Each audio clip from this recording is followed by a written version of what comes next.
Good morning, guys, on this lovely, gloomy, looks like it's going to rain Tuesday morning. I just wanted to come to you guys with a little story time slash pregnancy update. Just because I found out a few things and I am unhappy, very, very unhappy.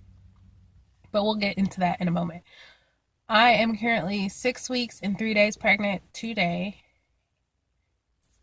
Yeah, 6 weeks and 3 days. Sorry, I kind of spaced out for a second.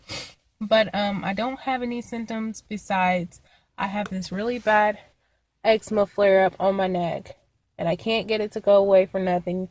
It's kind of shiny right now because I have A&D ointment on it, because it seems to be the only thing that stops the itching. I did try Aquaphor last night, and that did not help at all. It just made it worse. So I'll probably end up going to the doctor and seeing if he can do anything about it and see if we can get it to go away, because it just like crazy. So yeah, that's pretty much it as far as pregnancy update goes.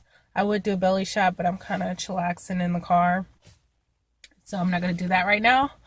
I'll probably do it later when I introduce you guys to my kids. But as far as the story time, let's get into the story. I just found out, according to my last period, you know, when you go online and do those pregnancy calculators, according to my last period, which was, let's see, I think it was like March 5th or 6th. I think it was the 5th. Anyways, according to my last period, my baby will be due a day before my ex's birthday.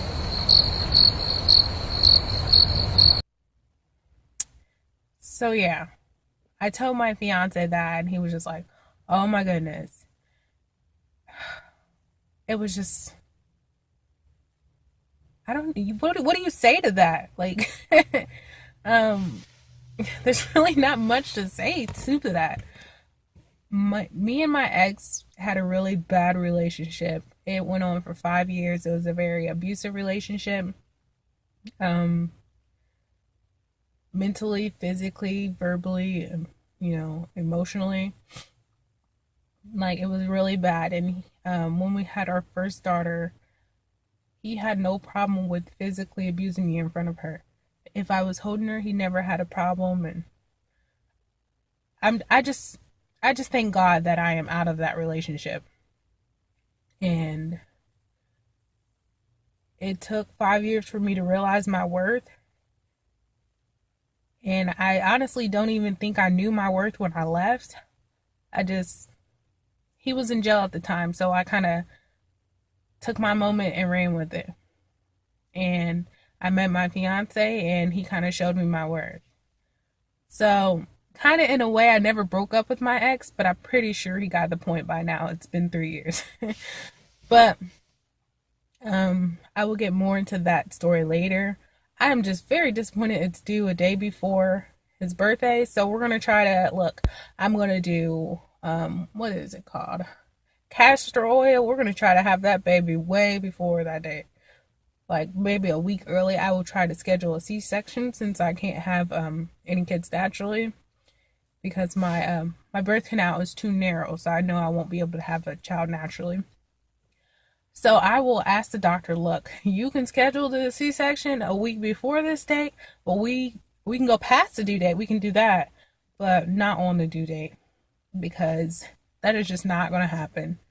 They're just, if I start dilating on that due date, they're going to have to sew that cervix up or something, because we are not having that. But yeah, that's all I wanted to come to you guys with today. I will introduce you guys to my kids tonight. And I'm just gonna get me a little nap in because I am exhausted.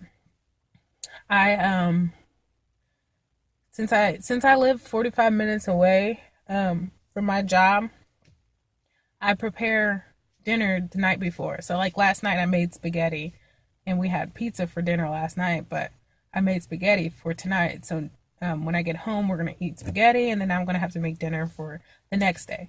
Just because it helps me, that way I can get home, just put the kids, warm it up, put the kids' plates on the table, feed them, and my fiance, he gets off around 4, in the afternoon, and then he goes in at like 3 o'clock in the morning. So I try to have dinner ready so he can eat too, and he doesn't have to worry about, hey, what am I gonna have for dinner? So I try to make it to where everybody is taken care of, and I don't have to worry. I don't have to stress. I can't even talk this morning. I don't know what's going on. But I try to make it to where I don't have to stress, and I'm always relaxed because I just don't know how I'm going to handle 4 kids yet. But I figured, hey, if it was God's will for me to have another kid, I will, because it's his will. Um, yeah, that's pretty much it. I'm going to talk to you guys later on tonight. See ya. Bye.